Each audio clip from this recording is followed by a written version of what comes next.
Hello friends, मैं मंजू श्रीवास्तव अपने channel में आपका हार्दिक स्वागत करती हूँ।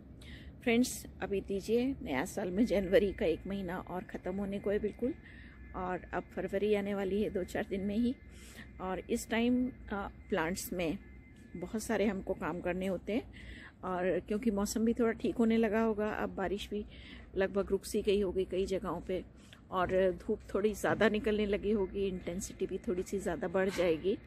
बसंत शुरू होते ही क्या होता है कि प्लांट्स में न्यू ग्रोथ स्टार्ट होने लगती है, क्योंकि जो परमानेंट प्लांट्स होते हैं वो अब डोरमेंसी से बाहर आकर अपनी न्यू ग्रोथ स्टार्ट करते हैं, नई कलियां निकालते हैं, उनमें नई शूट्स निकलते हैं, तो है ना, गर्मियों के लिए तैयार करते हैं। तो अब हमको अपना बगीचा गर्मियों के लिए तैयार करना है। इस टाइम हम अपने बगीचे की देखभाल कर लेते हैं तो बाकी पूरे साल हमारे प्लांट्स खूब अच्छे हरे भरे रहते हैं, बुशी हो जाते हैं, फूल ज़्यादा आते हैं, साइज़ उनका बहुत अच्छा आ जाता है, कलर बहुत ही स्ट्रांग हो जाता है। प्लांट्स अभी डोरमेंसी से निकलने वाले हैं और वो अपनी पत्तियां वगैरह भी झड़ा देते हैं, क्योंकि नए शूट्स के लिए, नए फ्लावर्स के लिए वो भी अपने आप को तैयार करते हैं। तो इस बारे में उनकी तैयारी कैसे करना है, इसी बारे में इस वीडियो में हम बात करेंगे।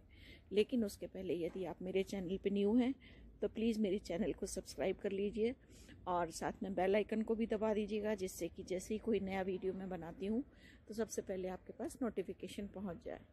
तो फ्रेंड्स, सबसे पहले नंबर पे आता है कि हमें अपनी जो मिट्टी है पुराने गमलों की अभी सोलराइज करनी है, क्योंकि अभी पीछे बारिश भी काफ़ी हुई और जो हमने विंटर्स के सीजनल प्लांट्स लगाए थे वो कई ख़त्म भी हो गए होंगे, जैसे गेंदे के हैं या कुछ और पुराने प्लांट्स हैं वो ख़त्म हो रहे होंगे। अब गुलदाउदी, गेंदे वगैरह के प्लांट्स सब ख़त्म हो रहे होंगे, तो उनकी जो पॉलीथीन में से मिट्टी है या गमलों में से मिट्टी है उसको निकाल के थोड़ा धूप लगा लीजिए, किसी बोरे पे या प्लास्टिक शीट पे बिछा के।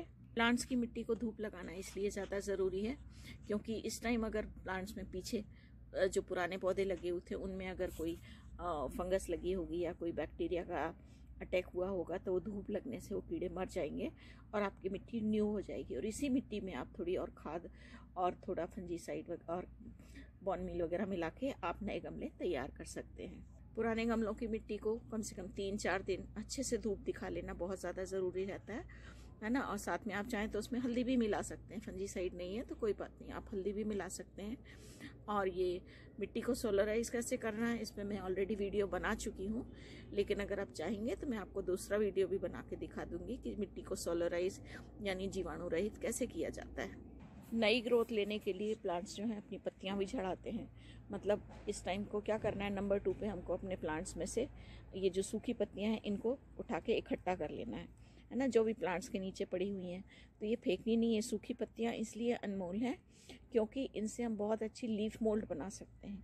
लीफ मोल्ड जो होती है इसको ब्लैक गोल्ड भी कहा जाता है और ये बहुत कॉस्टली मिलती है।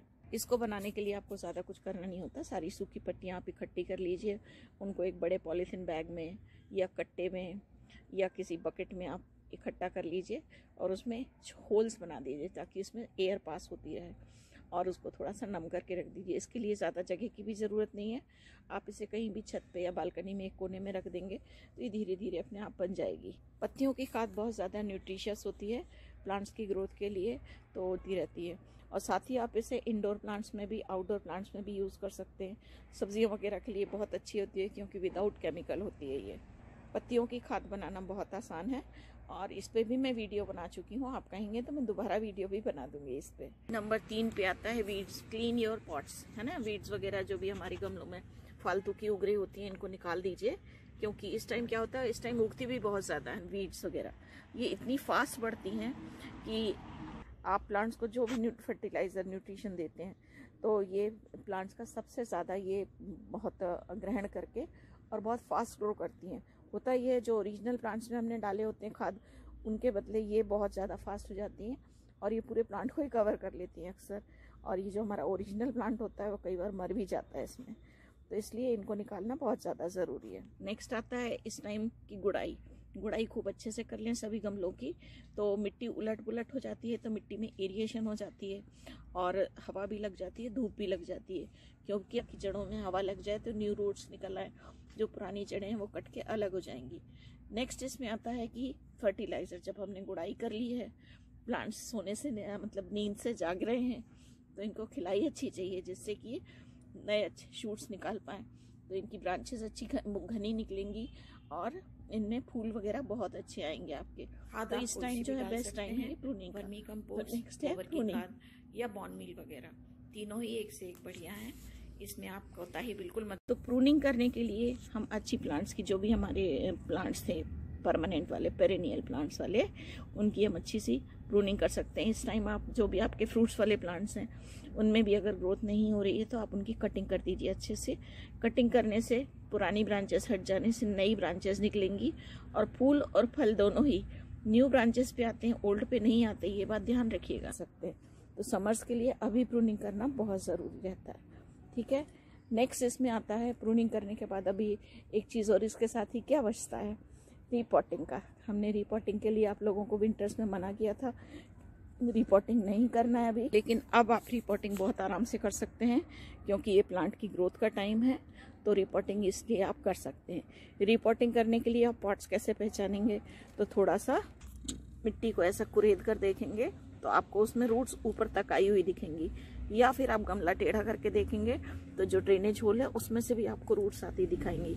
इसका मतलब है कि आपका प्लांट जो है रीपॉटिंग के लिए बिल्कुल तैयार है ना। कई जो प्लांट्स होते हैं जैसे सेंसेवेरिया वगैरह, वो पूरे घने भी हो जाते हैं, है ना। तो आप उनको पूरा निकाल के भी अलग कर दीजिए क्योंकि इनकी कई बार रूट्स बाहर नहीं आती। तो ये मत समझिए कि इनकी हमको रिपोर्टिंग नहीं करना है, इनको आप अलग करके अलग अलग कर लीजिए सेंसेवेरिया टाइप के प्लांट्स को, और उनके आप नए पॉट्स बना सकते हैं। रिपोर्टिंग कैसे की जाती है इस पर भी मेरे ऑलरेडी वीडियो डले हुए हैं चैनल पे, लेकिन आप चाहेंगे तो मैं रिपोर्टिंग पे आपको अलग से एक वीडियो बना के दिखा दूंगी कि रिपोर्टिंग कैसे करें। चलिए अब क्या करेंगे, तो इस टाइम जो लोग सब्जियां वगैरह लगाना चाहते हैं तो वो सब्जियां वगैरह के बीज लगा सकते हैं।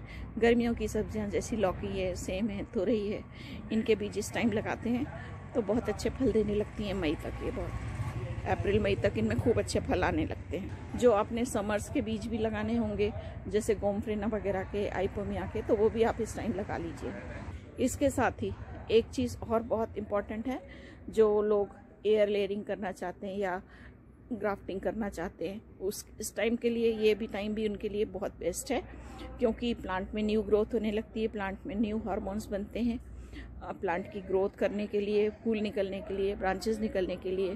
तो इस टाइम अगर आप ग्राफ्टिंग करते हैं या उस पर एयर लेयरिंग करते हैं तो उसके रिजल्ट आपको बहुत जल्दी मिलते हैं। अब बचता है कि जो इंसेक्टिसाइड, क्योंकि फरवरी से गर्मी का महीना शुरू होता है तो इस टाइम एफिड्स वगैरह का, मेलीबग का अटैक होना शुरू होता है। तो पहले तो जो आपने कटिंग की हुई है, प्रूनिंग किए हुए हैं जिन प्लांट्स पे, उनमें आप मतलब हल्दी भी लगा सकते हैं, सिनामन पाउडर भी लगा सकते हैं, या कोई फंजीसाइड पाउडर भी लगा सकते हैं जैसे कि साफ या बाविस्टिन वगैरह, या फिर आप नीम ऑयल और डिश वॉश मिक्स स्प्रे भी बना सकते हैं और वो भी सारे प्लांट्स पे कर सकते हैं।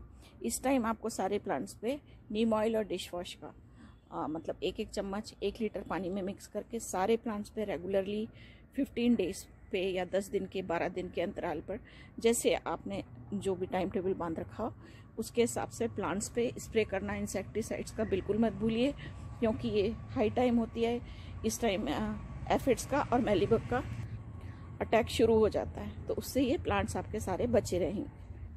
अभी इन सब के साथ एक चीज़ और बची हुई है, वो क्या कोई बता सकता है? नहीं, क्योंकि मैंने आपको बताया कि आपको अपने प्लांट्स की प्रूनिंग और कटिंग करना चाहिए। तो इस टाइम एक चीज़ बचती है, जो आपने प्लांट्स की प्रूनिंग की है, कटिंग की है, तो आप उन कटिंग्स को फेंकिए मत बिल्कुल भी, आप उन कटिंग्स को लगा दीजिए। इस टाइम आप सैंड में लगाएंगे या कोकोपीट में लगाएंगे तो उनके रिजल्ट्स बहुत अच्छे आ जाते हैं। फिर रीज़न वही है क्योंकि प्लांट्स में न्यू हार्मोन बन रहे होते हैं और मौसम बहुत अच्छा होता है, तो अभी आपकी कटिंग्स बहुत अच्छी चल जाएंगी। कटिंग्स कैसे लगाई जाती हैं और कौन प्लांट्स की आप कटिंग ले सकते हैं, इस पर मैं पहले भी काफ़ी वीडियो बना चुकी हूँ, लेकिन आपको एक और दोबारा वीडियो बना के बता दूंगी कि इस टाइम आप कौन कौन से प्लांट्स की कटिंग लेके और कैसे लगा सकते हैं।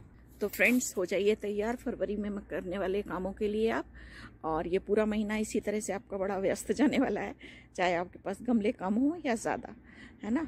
और अगर आपके पास बगीचा है तो आप देख रहे होंगे उसकी घास की काफ़ी मरी मराई सी हो रही है, बिल्कुल डेड सी। तो आप चाहें तो आप इसको पूरे बगीचे की एक बार अच्छे से गुड़ाई करवा के और उसमें फिर से खाद मिला के दोबारा से घास बो सकते हैं, या आप जो आपकी लगी लगाई है, जैसे हमारी तो लगी लगाई है, इसी के हम ऊपर वर्मी कंपोस्ट या गोबर की खाद बहुत अच्छे से बिखेर बिखेर के डाल देंगे और फिर पानी डाल देंगे, क्योंकि अब फिर वही है, गर्मियों में घास खूब अच्छी हो जाती है। अभी तो विंटर्स में सब वही उसका डोरमेंसी पीरियड था, सारी मर भी गई है कई, और बिल्कुल आप देखिए बिल्कुल ख़त्म होने की कगार पे है ना। लेकिन खाद हम देते हैं तो बहुत अच्छी इसकी बढ़वार हो जाती है और रीग्रो बहुत जल्दी हो जाएगी। तो फ्रेंड्स, मैंने आपको कामों की लिस्ट बना दीजिए, तो आप अच्छा कीजिए कि कागज़ पे लिख लीजिए, जिससे कि आपकी कोई भी चीज़ छूटे नहीं, है ना। क्योंकि सभी काम ये इसी महीने में करने, फरवरी में ही करने, मार्च के फर्स्ट वीक तक भी कर सकते हैं कुछ छोटी मोटी रिपोर्टिंग, लेकिन उसके बाद गर्मी तेज़ हो जाएगी तो प्लांट्स में फिर आप ज़्यादा कुछ कर नहीं पाएंगे, ठीक है ना। तो आई होप मेरे वीडियो से आपको मदद मिलेगी, और अगर आपको मेरा वीडियो पसंद आया तो प्लीज़ मेरे वीडियो को लाइक कीजिए, मेरे चैनल को सब्सक्राइब कीजिए। अगले वीडियो में इसी तरह की नई जानकारी लेकर आपसे फिर मिलती हूँ, तब तक के लिए बाय बाय।